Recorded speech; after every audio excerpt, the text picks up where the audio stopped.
1 निकला, 2 निकला, 3 निकला, धीरे धीरे मेरे 8 से 9 एग्जाम निकले। इतना मैंने लेक्चर दिया। उसमें सबसे आपके लिए सबसे काम का चीज़ ये है कि आपको तैयारी कैसे करनी है।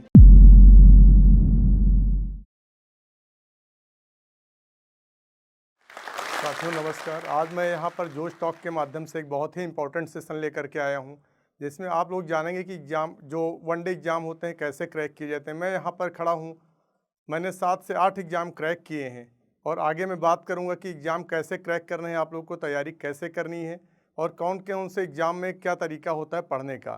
तो इस टॉपिक पे हम अभी बात करेंगे। उसके पहले मैं आपको अपने बारे में बता देता हूँ। मेरा नाम हरिओम मिश्रा है और मैं उत्तर प्रदेश के डिस्ट्रिक्ट बहराइच से बिलोंग करता हूँ। ग्राम पोस्ट रामपुरा है मेरा। और अभी मैं बात करूँगा कि मैंने अपनी तैयारी के दौरान क्या क्या दिक्कतें सही, मैंने क्या क्या पढ़ाई किया, मेरा बैकग्राउंड क्या था। तो अभी मैं स्टार्ट करता हूँ अपने चाइल्डहुड से। तो बेसिकली अगर मैं बात करता हूँ, जो मेरी बेसिक एजुकेशन हुई है गवर्नमेंट कॉलेज से हुई है, जो कि आप लोग जानते होंगे, जो उत्तर प्रदेश के होंगे उनको पता होगा कि एक प्राथमिक विद्यालय होता है जिसको वो लोग प्राइमरी स्कूल के नाम से भी जानते हैं। तो प्राइमरी स्कूल में क्या होता है कि वहाँ पे मतलब पढ़ाई जो स्टार्टिंग से लेकर के 5th तक जो है वहाँ पे पढ़ाई कराई जाती है। और 5th तक जो पढ़ाई होती है प्योर हिंदी मीडियम से होती है। हिंदी मीडियम का कहने का मतलब ये है कि वहाँ पर इंग्लिश को लोग जानते ही नहीं हैं, क्योंकि जब मैं पढ़ाई करता था उस समय हिंदी मीडियम में ही पढ़ाई की जाती थी और इंग्लिश मीडियम का कोई स्टार्टिंग कोई फ्लो कुछ चलता ही नहीं था। तो मेरी जो पढ़ाई हुई प्राथमिक विद्यालय रामपुरवा डिस्ट्रिक्ट रामपुरवा ग्राम से हुई है, जो कि वहाँ पर 0 से 5th तक की मैंने क्लासेज किया है। और उसके बाद मेरी पढ़ाई राजकीय इंटर कॉलेज रामपुरवा बहराइच से हुई है, जो कि 6 से लेकर के 12th तक की मैंने पढ़ाई किया है। 12th तक की पढ़ाई के बाद मैंने जो है कानपुर यूनिवर्सिटी से बीएससी किया है। तो अभी मैं आपको अपनी जर्नी में 6 से लेकर के 12th तक की बात करता हूँ। तो उसमें क्या हुआ, 6, 7 से लेकर के 10 तक की पढ़ाई मैंने राजकीय इंटर कॉलेज रामपुरवा से जो पढ़ाई किया वो मेरा मीडियम हिंदी था। वहाँ पे मैंने आर्ट, साइंस, इंग्लिश सब्जेक्ट से मैंने पढ़ाई किया। उसके बाद मैंने 11th और 12th की पढ़ाई बलभद्र सिंह इंटर कॉलेज एरिया से किया। एरिया जो है घर से मतलब काफ़ी डिस्टेंस, काफ़ी लंबी दूरी पे है, 12 से 15 किलोमीटर की दूरी पे है।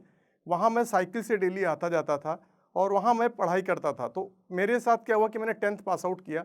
उसके बाद मुझे लगा कि मुझे इंटर में 11th और 12th में बायो से पढ़ना है। बायो का पढ़ने का मतलब ये था कि मैंने सोचा था कि बायो में मुझे मतलब डॉक्टर बनने का एक सपना था, वो मेरा पूरा होगा। लेकिन मेरे साथ हुआ ये कि 11th मेरे जो फैमिली के मदर फादर थे, दादाजी थे, उन्होंने मेरा एडमिशन जो है 11th में आर्ट साइड करा दिया। आर्ट साइड में क्या आपको समाजशास्त्र और राजनीति शास्त्र ऐसे सब्जेक्ट होते हैं जिनको मैं कभी पढ़ा ही नहीं था, क्योंकि 10th लेवल तक की जो पढ़ाई थी और सरकारी स्कूल में आप लोग समझ सकते हैं कि वहाँ पे पढ़ाई मतलब बहुत ही नाम मात्र की होती है, बहुत ही कम पढ़ाई होती है, क्योंकि वहाँ पे स्टूडेंट बहुत होते हैं और टीचर बहुत ही कम होते हैं। टीचर बहुत कम होने का मतलब जब स्टूडेंट ज़्यादा होंगे, टीचर इतने से होंगे, तो वहाँ पे आप क्या करेंगे, आप कुछ नहीं कर सकते हैं, क्योंकि पढ़ाई का आपको जब फैकल्टी को टाइम नहीं मिलेगा तो आपको कैसे पढ़ाएगा। पढ़ाने का सेंस है कि पर्याप्त टीचर होने चाहिए, स्टूडेंट लिमिटेड होने चाहिए, तब आपकी पढ़ाई होगी। लेकिन जो मेरी बेसिक एजुकेशन जो हुई 10th तक की मैंने जो पढ़ाई किया, उससे मेरी हिंदी जो है मतलब हिंदी मेरी काफ़ी अच्छी थी। तो मतलब जब होता था कि मैं हिंदी में मेरा एस्से राइटिंग होती थी, तो एस्से राइटिंग में मुझे ये लगता था कि यार सबसे बेस्ट एस्से तो मेरा ही होता है पूरे क्लासेज में। और उसका कहने का मतलब ये था कि जैसे क्लास में 50 लोग थे, तो 50 लोगों में जब एस्से राइटिंग कोई, उसको हम लोग बोलते हैं निबंध प्रतियोगिता। तो निबंध प्रतियोगिता जब कोई टॉपिक दिया जाता तो उस टॉपिक के बारे में जब मुझे लिखना होता था तो मैं पूरी कॉपी भर देता था। और उसको सोच समझ के, क्योंकि कॉपी भरने का मतलब ये मेरा सेंस है कि आप कोई भी टॉपिक उठाएंगे, मान लीजिए अभी रिसेंटली कोविड आया हुआ था, तो आप कोविड का टॉपिक उठाएंगे तो कोविड के बारे में कि स्टार्टिंग कहाँ से हुई, इसके जो है क्या क्या परिणाम रहे, इसको कैसे कंट्रोल किया गया, इससे क्या क्या बचाव के जो है नियम है, तो इन सब चीज़ों से रिलेटेड जैसे कोई भी टॉपिक होता था उस पर मैं लिखता था। जब मैंने 10th किया तो 10th में मेरा सेंटर गया हुआ था मेरे गांव के पास ही, एक सिकंदरपुर गांव पड़ता है लगभग 10 से 12 किलोमीटर दूर। तो वहाँ पे मेरा सेंटर गया। मेरे जो है कॉलेज के लगभग 50 से 60 लोगों का सेंटर गया हुआ था। जब वहाँ सेंटर पे मैं पेपर दे रहा था तो मुझे लग रहा था कि 10th के पेपर में कि मतलब एक क्या पूछा गया, मुझे तो कुछ आता नहीं है। लेकिन मेरी ये कहानी सिर्फ मेरी नहीं थी, ये कहानी पूरे क्लास की थी। क्लास की सीन मतलब आप समझ सकते हो कि जो 50-60 लोग में मैं अपने कॉलेज में सेकेंड टॉपर था। और मेरे अगर आप मार्क्स पूछेंगे तो मार्क्स मेरे 48.6% थे। मतलब आप समझ सकते हैं कि जिसका 50% नहीं था 10th में, वो आज 7-8 एग्जाम क्रैक करके यहाँ इस पोडियम पे खड़ा हुआ है, तो इससे ज़्यादा आप क्या समझ सकते हो। मुझे तो लगता है आप लोग जो वनडे की तैयारी कर रहे हैं एग्ज़ाम की, उसमें सबका मुझसे ज़्यादा मार्क्स होगा और आप लोग मुझसे ज़्यादा टैलेंटेड होंगे। तो ऐसा नहीं है कि कोई कुछ भी कर सकता है। अब हम बात करते हैं जब 10th का मेरा पेपर हुआ, पेपर देने के बाद मेरा रिजल्ट आता है। तो रिजल्ट में क्या हुआ कि जब मार्क्स चेक होते हैं तो गाँव का मैं रहने वाला था, तो गाँव में क्या होता है उस समय इंटरनेट नहीं हुआ करता, 2008 की मैं बात कर रहा हूँ। तो इंटरनेट न होने के कारण हम लोगों को बाहर से फ़ोन करके साइबर कैफ़े से रिजल्ट दिखवाना पड़ता था। तो रिजल्ट दिखवाने के लिए मेरे साथ क्या हुआ कि मैं लोगों को कॉल कर रहा हूँ कि भैया मेरा रिजल्ट चेक करा दो, भैया मेरा रिजल्ट चेक करा दो, लेकिन कोई जल्दी मिलता नहीं था। फिर मैंने किसी तरीके से रिजल्ट चेक कराया, तो मुझे पता चला कि जो सेकंड टॉपर था वो 322 नंबर था, 322 या 316, ये मैं कन्फ्यूज हूँ, और मेरा 292 नंबर था 600 में। तो मेरा मतलब इतना ज़्यादा कम मार्क्स। फिर मैंने लोगों की जब पता करने मार्क्स चालू किए तो पता चला मैं सेकंड टॉपर हूँ। दूसरी चीज़ की जो वनडे एग्ज़ाम आप लोग देते हैं, वनडे एग्ज़ाम में मैथ का एक रोल बहुत ज़्यादा होता है और इंग्लिश का। मैथ में मेरे 32 मार्क्स से 1 नंबर ग्रेस लगा हुआ था जब मैं पास हुआ था। अब आप लोग समझ सकते हो कि 32 वाला बंदा अगर एसएससी सीजीएल क्रैक कर सकता है, बैंक एग्ज़ाम क्रैक कर सकता है और एग्ज़ाम क्रैक कर सकता है, तो आप लोग क्यों नहीं कर सकते हो। अब बात आती है 11th और 12th की। 11th में मैंने कैसे भी करके आर्ट साइड से पढ़ाई किया, लेकिन मेरे अंदर का जो डॉक्टर बनने का सपना था वो अधूरा था। तो मैंने 11th करने के बाद फिर से जब इनरोलमेंट होते हैं कॉलेज में बोर्ड के 12th के, तो मैंने वहाँ पे क्या किया, मैंने चेंज करा दिया, बायो करा दिया आर्ट से लेकर के। मेरे पेरेंट्स थोड़ा सा परेशान हुए कि 1 साल तुमने आर्ट साइड पढ़ा, अब 1 साल बायो साइंस कैसे पढ़ोगे। लेकिन उसका फ़र्क ये नहीं था कि मैं आर्ट से साइंस पढ़ रहा हूँ, मतलब ये था कि मुझे मेरे अंदर जो डॉक्टर बनने का वो था, खौफ वो अंदर से एकदम जग रहा था। मुझे अंदर से लग रहा था कि आग जैसे होता ना बॉडी में लग जाती है कि मुझे डॉक्टर बनना ही बनना है। मैंने फिर बायो कराया, बायो के बाद मैंने पढ़ाई किया और फिर मैंने एग्ज़ाम दिया बोर्ड का। बोर्ड के एग्ज़ाम में हाल ये था कि जो बंदा 2 साल पढ़ रहा है 11th और 12th बायो से, उसका क्या हुआ कि जो 2 साल पढ़ने के बाद उसका स्कोर आ रहा 50%, 40%, 35%। मैंने क्या किया, मैंने सिर्फ 1 साल पढ़ाई किया था, मेरा 66 पॉइंट समथिंग जो है मेरा रिजल्ट आया, और जिसमें मेरे सबसे अच्छे स्कोर जो बायो में ही थे। तो आप लोग समझ सकते हो कि 1 साल पढ़ करके अगर हम 60%, 65% ला सकते हैं, तो आप लोग 2 साल पढ़ करके इंटर में अच्छा स्कोर ला सकते हैं।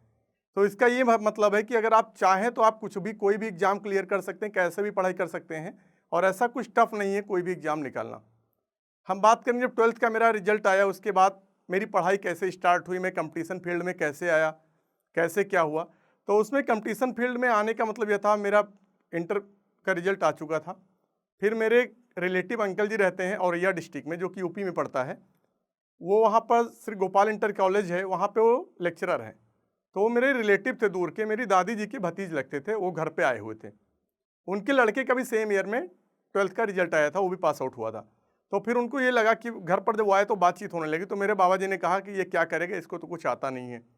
और लोग जो दादी पापा चाचा लोग कहें कि मतलब ये क्या पढ़ेगा, ये तो हिंदी मीडियम से था। अब मैं आपको बताता हूँ कि मेरे पढ़ाई के साथ जो है क्या क्या चीज़ें मैंने किया, क्या उनसे जॉब किया, कैसे क्या चीज़ें मैंने मैनेज की। तो मैंने जब 12th तक की पढ़ाई किया, उसके बाद जो मैंने बताया भी कि मेरे अंकल जी आए हुए थे गाँव में, जो कि हमारे दादी जी के भतीज थे।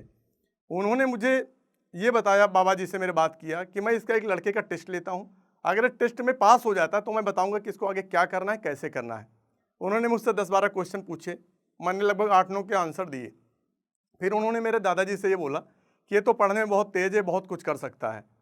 फिर मेरा एडमिशन उन्होंने अपने ही डिस्ट्रिक्ट में, वहाँ पर मनोरमा महाविद्यालय पड़ता है औरैया में, जो कि कानपुर यूनिवर्सिटी का कॉलेज है, कानपुर यूनिवर्सिटी जो कि यूपी में है। तो वहाँ से मेरा बीएससी का एडमिशन करा दिया, बीएससी जूलॉजी केमिस्ट्री बायोलॉजी से। इसके बाद मैंने क्या किया, जब मेरा एडमिशन हो गया जूलॉजी केमिस्ट्री बॉटनी से बीएससी का, फिर मैंने वहाँ से 1 साल लगभग पढ़ाई किया। उसके बाद मैं जो है बुक वगैरह लेकर के आ गया, क्योंकि लखनऊ और बहराइच से मतलब दूर औरैया में रहने के लिए काफ़ी डिस्टेंस और काफ़ी मतलब पैसा खर्च होता है, और रिलेटिव हो या फ्रेंड हो किसी के यहाँ भी एक लंबे टाइम तक रुकना अच्छा नहीं लगता है, जहाँ तक मेरा मानना है, और यही आप लोग भी मानेंगे। आजकल तो मतलब ये कि लोग किसी के यहाँ 2 दिन नहीं रुकना चाहते हैं, वो तो सालों की बात अलग हुआ करती थी। तो मेरा बीएससी में एडमिशन हो गया, 1 साल मैंने पढ़ाई किया।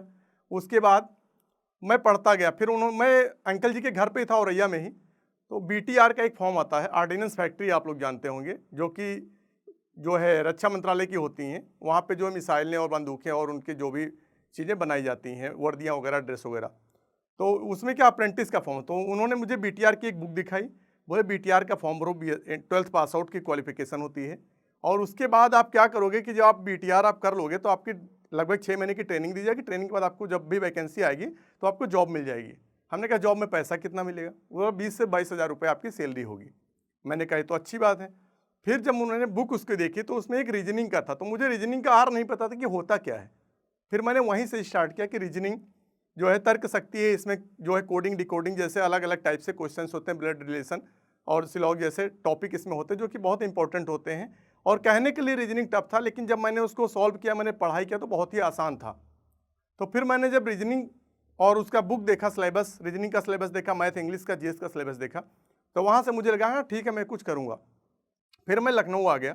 लखनऊ में मैंने तैयारी की बीएससी की पढ़ाई के साथ साथ। ट्यूशन के बाद मैंने एमबीए के बारे में थोड़ा सोचा, तो जो मेरे अंकल जी थे जिनके बारे में अभी बात कर रहा था, उन्होंने मुझे बोला कि यूपीटीयू एक एग्ज़ाम होता है, एग्ज़ाम दो आप, या कैट का एग्ज़ाम दो, आपको अच्छे अच्छे कॉलेज मिलेंगे, गलगोटिया मिलेगा, पीएसआईटी मिलेगा, अच्छे अच्छे कॉलेज हैं, जेएलए यूनिवर्सिटी है, तो आप यहाँ से अगर आप कर लोगे एमबीए तो आपका एक फ्यूचर सेट हो जाएगा।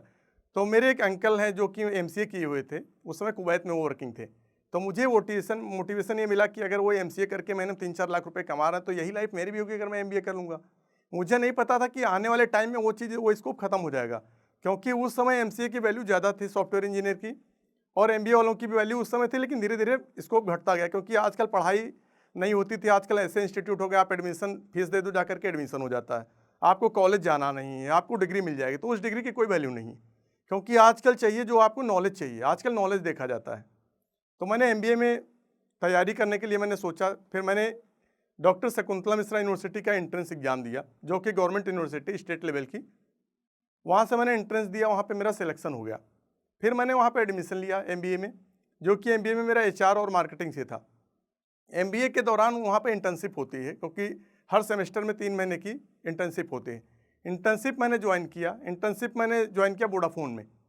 वोडाफोन में मैंने जॉब किया 3 से 4 महीने इंटर्नशिप, वो पेड इंटर्नशिप होती है, 10 से 12 हज़ार रुपये महीने मुझे मिलते थे। तो मैंने वहाँ क्या सीखा कि मतलब इतना ज़्यादा वर्कलोड, इतना ज़्यादा टारगेट, पैसा बहुत ही कम। आपको सुबह 9 बजे बुला लेंगे, नाम है इंटर्नशिप का, और काम मतलब आपको 7 बजे तक, 6 बजे आप ऑफिस आओगे, ऑफिस के बाद वहाँ ब्रीफिंग रखेंगे, ब्रीफिंग के बाद आपको रिपोर्ट देनी कि आपने क्या किया पूरा दिन, आपने कैसे बिजनेस किया, क्या किया, क्योंकि वो बोलते थे आपको सर्टिफिकेट नहीं मिलेगा अगर आपके इंटर्नशिप में आपका रिजल्ट नहीं आया। मैंने 3-4 महीने जॉब किया इंटर्नशिप के रूप में। इंटर्नशिप में मुझे ये देखने को मिला कि मुझे रात में जो है ना सपने आते हैं कि मुझे टारगेट पूरा करना है कल का, टारगेट नहीं होगा तो मेरा क्या होगा, मुझे सुबह गाली सुनने को मिलेगी।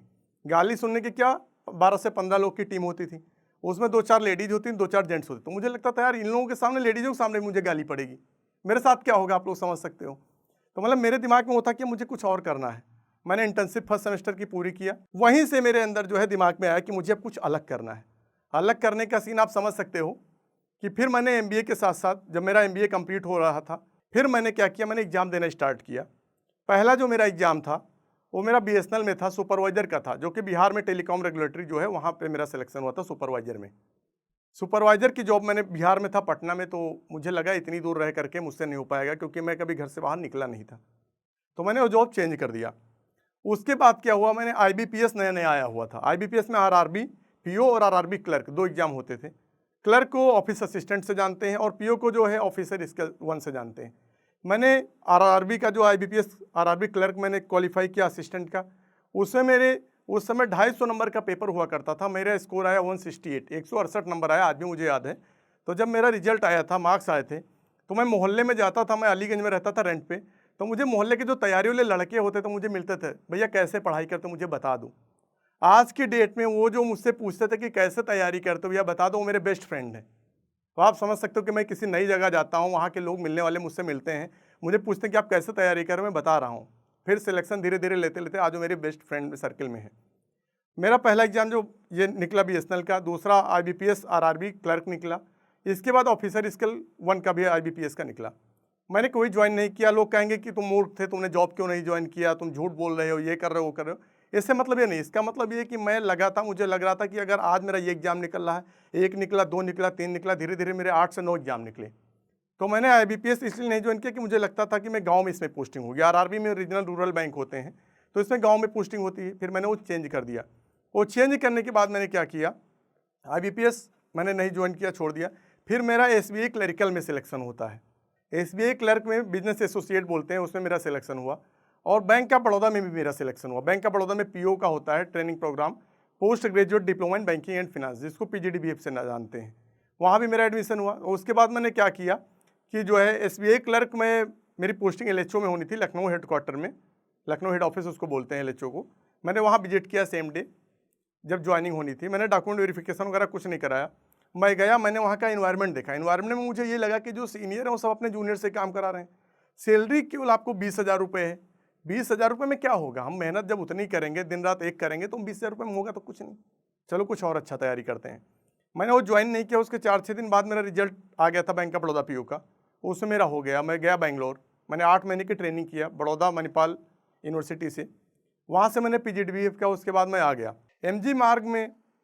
जब मेरा ट्रांसफ़र किया गया 1-2 महीने, वहाँ के ब्रांच हेड जो थे उनका काम था वो मेंटली टार्चर करना। वो आपको, मैं ब्रांच जा रहा हूँ, मुझे बाहर भेज रहे हैं फील्ड पे, आप जाके करंट अकाउंट लेकर के आओ, सेविंग अकाउंट लेकर के आओ।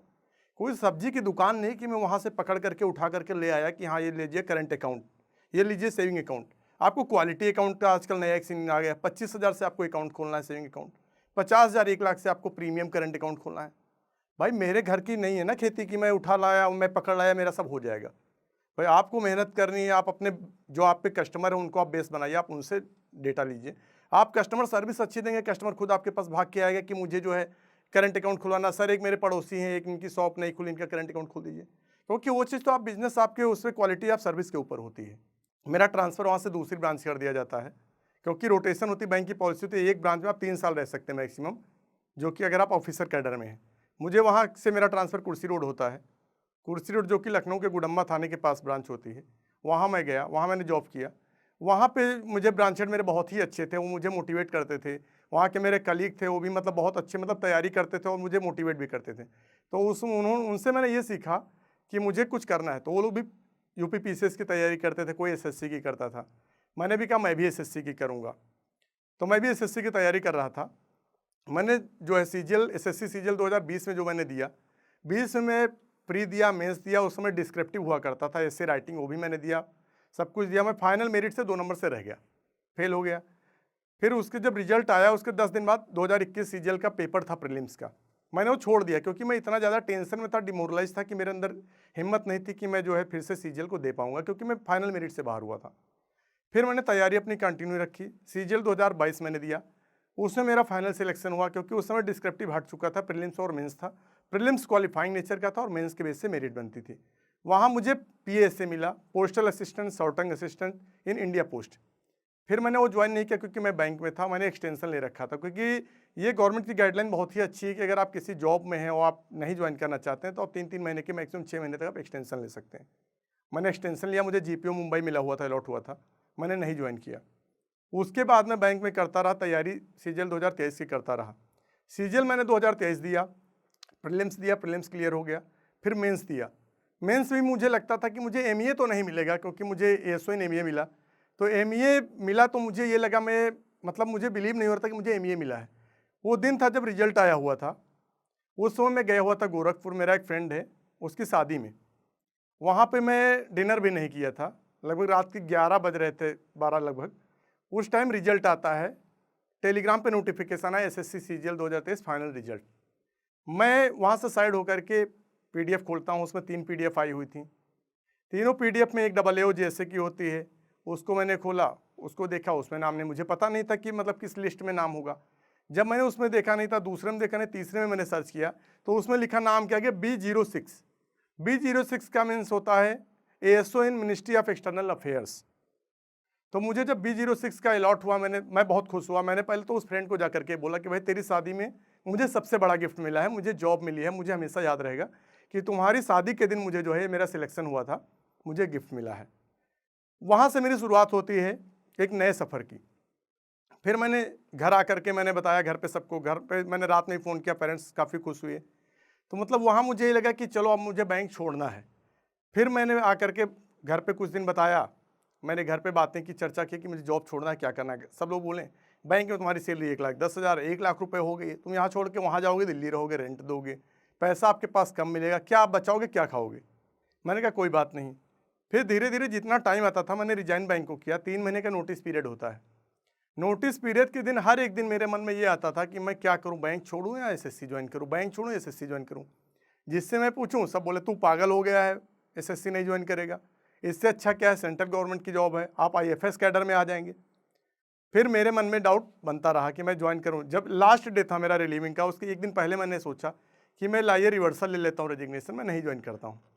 लेकिन मेरे अंदर से नहीं था, ये मेरे ऊपर से था कि मैं करूँ या ना करूँ। मेरे ऑफिस वाले बोले रिजाइन कर दो, सब लोग बोले रिजाइन कर दो। फिर मैंने क्या हुआ, घर पे आया, मैं फैमिली से बातचीत करने लगा कि मन में इतना डाउट हुआ, फिर भगवान के ऊपर आ गए। सब लोग ऊपर वाले से ही मानते हैं। ऊपर वाले से क्या हुआ कि मैंने 2 पर्ची बनाई, एक में बैंक लिखा, एक में एमईए लिखा, दोनों मंदिर में रख दिया। फिर उसमें से एक पर्ची सब लोगों ने बोला कि ये पर्ची उठाओ, इसमें जो लिखा होगा वो करना। मैंने पर्ची उठाई, उसमें भी एमईए लिखा। हमने कहा आप भगवान भी चाहते हैं कि मैं एमईए में जाऊं और लोगों को गाइड करूं और आगे जो है कुछ अच्छा करूं अपने लिए भी, देश के लिए भी। क्योंकि एमईए में एक ऐसी जॉब है कि हम फॉरेन में रह करके अपने नेशन को हम प्रमोट कर सकते हैं, हम अपने देश के लिए काम करेंगे, न कि हम अपने लिए काम करेंगे। पब्लिक डीलिंग जो बैंक में थी वो भी अच्छी थी, ऐसा नहीं, वो भी हम देश के लिए काम कर रहे थे, लेकिन हम देश के लिए, देश के अंदर काम करते हैं। वहाँ हम अब्रॉड जाएंगे, वो भी गवर्नमेंट के पैसे से जाएंगी, गवर्नमेंट मुझे रहना देगी, खाना देगी, मुझे सारी चीज़ें व्यवस्था गवर्नमेंट देगी। मैंने फिर एमईए ज्वाइन कर लिया। एमईए ज्वाइन किया, यहाँ पे आया, यहाँ मुझे बहुत सुकून मिला। फिर मुझे वो दिन याद आने लगे कि जब मैं बैंक में था। बैंक में क्या होता था, डेली के टारगेट, आपको मोबाइल बैंकिंग 20 कराने हैं, आपको करंट अकाउंट 10 खुलवाने हैं 20 में, आपको सेविंग अकाउंट डेली 25 खोलना है, 25 में 5 अकाउंट आपको क्वालिटी अकाउंट खोलना है। फिर वही चीज़ें याद आई कि भाई क्वालिटी अकाउंट मैं कहाँ से उठा के लाऊँ, मैं कहाँ से पकड़ के लाऊँ। मोबाइल बैंकिंग नहीं होगा 20 आपका, आपका ब्रांच का डे एंड नहीं लगेगा, डे एंड आप क्लोजिंग कर नहीं सकते, आप घर जा नहीं सकते। लोगों को जोनल ऑफिस बुला लिया जाता था, 9 बजे आप आओ। मैं तो था, लेडीजें थी ब्रांच में जो मेरे साथ काम करती थी, अभी मेरी कलीग हैं, बहुत सारी लेडीजें हैं जिनको आज की डेट में जो है 8 टारगेट नहीं पूरा हुआ, 8-9 बजे जोनल ऑफिस बुला लिया जाता, मीटिंग कर ली जाती है। इसका क्या मतलब है, आप क्वालिटी सुधारो, अपनी बिजनेस सर्विस आप अच्छा दो, आपको बिजनेस ऐसे मिलेगा। तो ये सीन था वहाँ पर टारगेट का, जो कि मैं डेली शाम को, मैं गार्डनिंग का मुझे शौक है, तो मैं पेड़ में पानी डालने जाता था। तो मेरे दिन में डेली मतलब शाम को मुझे याद आता कि मुझे बैंक छोड़ना, यहाँ निकलना है। तो जब मेरा सीजन में हो गया, वही रिजाइन के टाइम में डेली सोचता था क्या करूँगा। फिर जब टारगेट वाली बात मुझे याद आती थी, जब मैं यहाँ आया तो मुझे और लगा कि यार वहाँ तो मैं फंस गया था। यहाँ मैं आया तो वहाँ का अगर काम कंपेयर करते हैं तो आधा काम भी मान लीजिए, आधे से भी कम मान लीजिए, क्योंकि यहाँ पे क्या है, आपको क्वालिटी ऑफ वर्क करना है। वहाँ पे आपको टारगेट अचीव करना रहता था, प्लस आपके काउंटर पे 100-200 लोग जो खड़े हैं उनको आप सर्व करना पड़ता था। अगर बैंक का मैनेजमेंट क्या कहता है कि अगर कस्टमर आपकी कंप्लेन करता है तो आप स्टाफ को मैं गलत मानता हूँ। अरे किस चीज़ के लिए आप गलत मानते हो, आप उसको जस्टिफाई करो, आप उसको चेक करो, इनकी इंक्वायरी करो कि अगर कोई कस्टमर कंप्लेंट करता है तो आप जो है स्टाफ गलत है, स्टाफ सही है। बैंक इन सारी चीज़ों को देखते हुए मैंने सोचा ठीक है, बैंक से निकलना ही अच्छा है। इतना मैंने लेक्चर दिया, उसमें सबसे आपके लिए सबसे काम का चीज़ ये है कि आपको तैयारी कैसे करनी है। कोई भी एग्जाम आप देने जा रहे हैं, सबसे पहले तो उसका आप सिलेबस उठा के देख लीजिए। आप अपने आप को जज करिए कि मैं ये कर सकता हूँ, नहीं कर सकता हूँ। अंदर से आवाज़ ना की आती तो आप और कोशिश करिए, क्योंकि लोग क्या कहते हैं कि मैं नहीं कर पाऊँगा, मैं छोड़ दूंगा। मैं भी सीजीएल 20 से बाहर हुआ, 22 में मेरा सिलेक्शन हुआ, 23 में हुआ। तो ऐसा कुछ नहीं कि मैं भी सोचता था ये मेरा नहीं निकलेगा, तो टॉपर लोग अलग आते हैं। कौन से टॉपर अलग आते हैं, उन टॉपर में मैं भी एक, ऐसा नहीं है ऑल इंडिया रैंक 1 लाऊं, ऑल इंडिया रैंक 1000 लाऊं, उससे मैटर नहीं करता है। उसी प्लेस पे वो बैठे हैं, उसी प्लेस पे मैं बैठा हूँ, ये मैटर करता है। तो आपको सबसे पहले सिलेबस देखना है। सिलेबस के बाद आपको एक सेलेक्टिव मटेरियल पढ़ना है, ना कि जैसे आपके रीजनिंग उठा लिया तो रीजनिंग के नहीं कि मैंने इन टीचर से भी पढ़ रहा हूँ, इनसे भी पढ़ रहा हूँ, इनसे भी नहीं पढ़ रहा हूँ। आपको एक टीचर को पकड़ना है, उन्हीं से आपको पढ़ना है। क्या होगा कि जब आप एक टीचर पकड़ोगे तो उसका आपका फ्लो मेंटेन होगा कि आप वो चैप्टर 1 पढ़ा रहे हैं तो आप चैप्टर 1 का आप प्रैक्टिस करोगे, चैप्टर 2 पढ़ा रहे हैं, चैप्टर 2 का आप प्रैक्टिस करोगे। रीजनिंग आपकी प्रैक्टिस अच्छे से आपकी हो जाएगी, रीजनिंग हो जाएगा। इंग्लिश के लिए सबसे अच्छा है, इंग्लिश सबसे आसान होता है, सबसे ज़्यादा मार्क्स मिलते हैं। मुझे भी इंग्लिश में 135 आउट ऑफ 135 मिले थे। मैं आपको बता रहा हूँ कि कैसे तैयारी करना है। इंग्लिश के लिए सबसे पहले आप 10 ईयर का प्रीवियस ईयर पेपर उठाइए, सीजीएल का हो, स्टेनो का हो, सीएचएसएल का हो, एमटीएस का हो, जीडी का हो, सारा आप कंपाइल करिए। आजकल तो कंपाइल्ड बुक भी मार्केट में आ गई हैं, उसको आप बुक ले लीजिए, वहाँ से आप वोकैब पूरी रट डालिए। रटेंगे क्या सेंस ये है कि आप जब बार बार पढ़ेंगे, उसको रिवाइज करेंगे तो आपको याद हो जाएगा। नहीं समझ में आ रहा, रूट वर्ड के हिसाब से आप पढ़िए, वोकैब आपकी क्लियर हो जाएगी। दूसरा जो ग्रामर होता है, ग्रामर के लिए आप नीतू सिंह मैम हैं, उनका वॉल्यूम 1 वॉल्यूम 2 ले लीजिए, उससे पढ़िए। अगर आपको उनका भी नहीं समझ में आ रहा, उनका तो बाइलिंगुअल नोट्स भी आता है जो कि इंग्लिश में होता है, हिंदी एंड इंग्लिश मिक्स होता है, उसको आप ले सकते हैं, बुक बहुत अच्छी आती है। बेसिक क्लास 1 से लेकर के होता है, उसको आप पढ़ाई कर सकते हैं, उससे आपका इंग्लिश अच्छा हो जाएगा। नीतू सिंह मैम के अगर आपका नहीं समझ में आ रहा, आपका अमन वशिष्ठ सर का पढ़ लीजिए, रानी मैम के पढ़ लीजिए। इंग्लिश के लिए आपका ये हो गया। बात आती है मैथ की। मैथ के लिए आपको अब्बास सैनी सर हैं, ये भी अच्छा पढ़ाते हैं। गगन प्रताप हैं, ये भी अच्छा पढ़ाते हैं। राकेश यादव सर हैं। मतलब किसी की भी क्लासेज, पेड क्लासेज ले लीजिए या बुक ले लीजिए, लेकिन लेना आपको एक ही फैकल्टी का है। ये नहीं कि आप गगन प्रताप भी ले लिया, अब्बास सैनी भी ले लिया, राकेश यादव भी ले लिया, तीनों नहीं लेना आपको, आपको एक ही लेना है। जो आप एक लेंगे तो उसमें आप लगातार कंसिस्टेंसी से पढ़ेंगे तो आपका क्लियर होगा, वो चीज़ क्लियर होगी। अब बात आती है जीएस की। जीएस में जो कि सबसे बहुत ही बोरिंग लगता है और सबसे ज़्यादा मतलब मेहनत करने वाला सब्जेक्ट है, स्कोर करने वाला।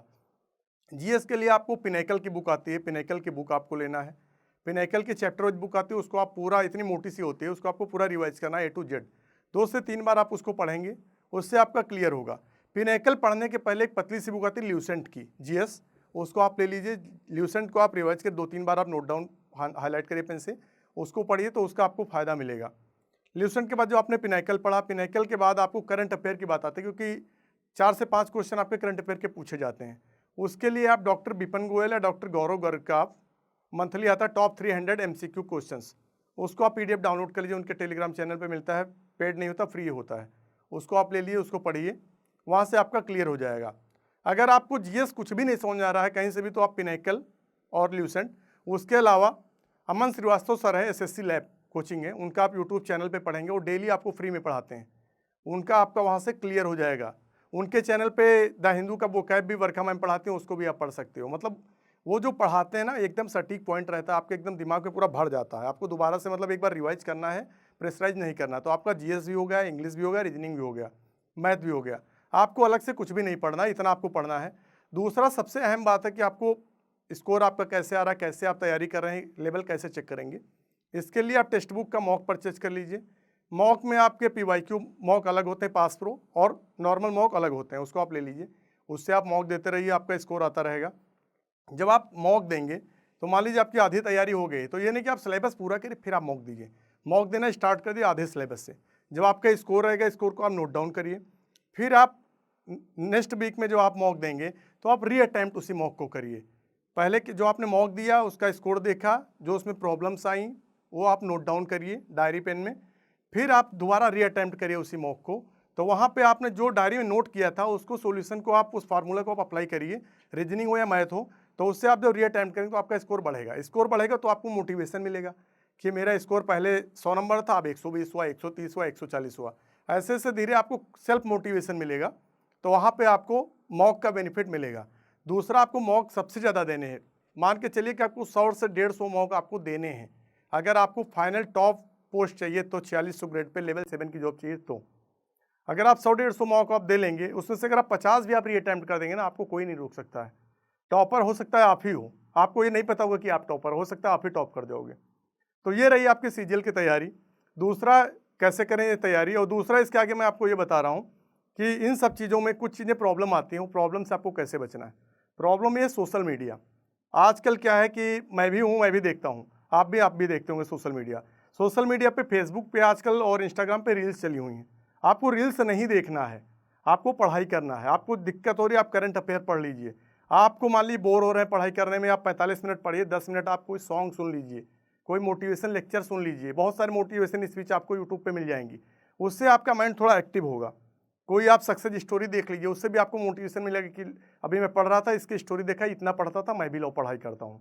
आपको रील्स नहीं देखनी है, क्योंकि इंस्टाग्राम और फेसबुक, ये स्नैपचैट, ये सारी चीज़ें आप अनइंस्टॉल कर दिए 4-6 महीने के लिए, तो आप सिलेक्शन कोई नहीं रुक पाएगा। अगर ये चीज़ें हैं तो आप 10 मिनट पढ़ोगे, 20 मिनट आप रील्स स्क्रॉल करते रहोगे, उसमें आपका कोई फ़ायदा नहीं होने वाला है।